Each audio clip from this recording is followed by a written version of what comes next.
कवि ने कितनी प्यारी लाइन लिखी है।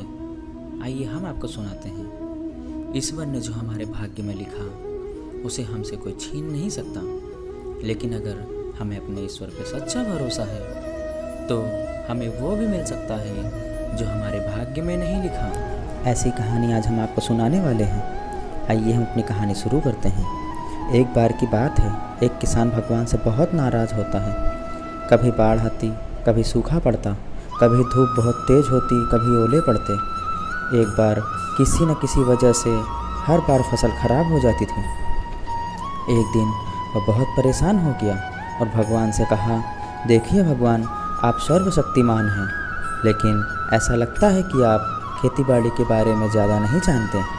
मेरी आपसे एक प्रार्थना है कि एक साल मुझे एक मौका दें, जैसा मैं चाहूँ वही हो, तब आप देखेंगे कि मैं अन्न भंडार कैसे भरता हूँ। भगवान मुस्कुराए और कहा, ठीक है, मैं तुम्हें मौसम दूंगा, जैसा कि तुम कहते हो, मैं हस्तक्षेप नहीं करूँगा। किसान ने गेहूँ की फसल बोई। जब धूप चाहता तब धूप मिली, जब पानी फिर पानी मिला। तेज़ धूप, ओले, बाढ़, तूफान उसने आने ही नहीं दिए। फसल समय के साथ बढ़ती गई और किसान खुश था क्योंकि ऐसी फसल आज तक कभी हुई ही नहीं थी।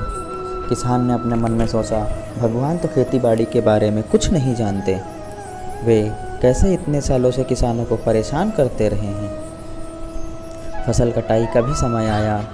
किसान बड़े गर्व के साथ फसल कटाई करने लगा, लेकिन जैसे ही फसल कटाई शुरू हुई, वह अपने सीने पर हाथ रख के बैठ गया।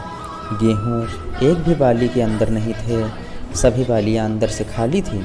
बहुत दुखी होकर उसने कान्हा से कहा, हे कान्हा, ये क्या हुआ? तब कान्हा जी ने कहा, यह तो होना ही था। तुमने पौधों को संघर्ष का एक भी अवसर नहीं दिया। तुमने उन्हें तेज़ धूप, गर्मी की अनुमति दी ही नहीं, तूफान आने ही नहीं दिया, कष्ट महसूस ही नहीं होने दिया। यही वजह है कि पौधे खोखले बने रहे। जब तूफान आता, बारिश होती, ओले पड़ते, तब उनमें बल रहता, अस्तित्व बचाने के लिए संघर्ष करते और संघर्ष में उत्पन्न होने वाली ताकत उन्हें ऊर्जा देती। संघर्ष जीवन के अनुभव प्रदान करता है। स्वर्ण को भी कुंदन बनने के लिए तपना पड़ता है, हथौड़े की चोट सहनी पड़ती है। उसी तरह जीवन में संघर्ष ना हो, चुनौती ना हो तो आदमी खोखला बना रहता है, उसमें कोई गुण नहीं होते। उसे मजबूत बनने के लिए प्रतिभाशाली होना चाहते हैं तो आपको संघर्ष और चुनौतियों का सामना करना पड़ेगा। संघर्ष और चुनौतियाँ तो भगवान के जीवन में भी थी, फिर चाहे वो हमारे प्यारे कान्हा जी हों या फिर प्रभु श्री राम हों। इसीलिए आप लोगों से कहना है कि आप संघर्ष और चुनौतियों से ना भागें। संघर्ष और चुनौतियों के बिना जीवन कभी सुखमय नहीं बनता।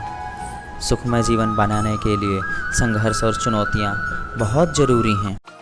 और इसी तरह की हृदय को शांत करने वाली वीडियोज़ के पाने के लिए आप हमारे YouTube चैनल को सब्सक्राइब कर लें और साथ में बेल आइकन प्रेस करना ना भूलें, ताकि जैसे हमारी कोई भी अगली वीडियोज़ आए तो सबसे पहले नोटिफिकेशन आप तक पहुँचे। तब तक के लिए हम मिलते हैं आपसे। जय श्री राम, जय श्री कृष्णा।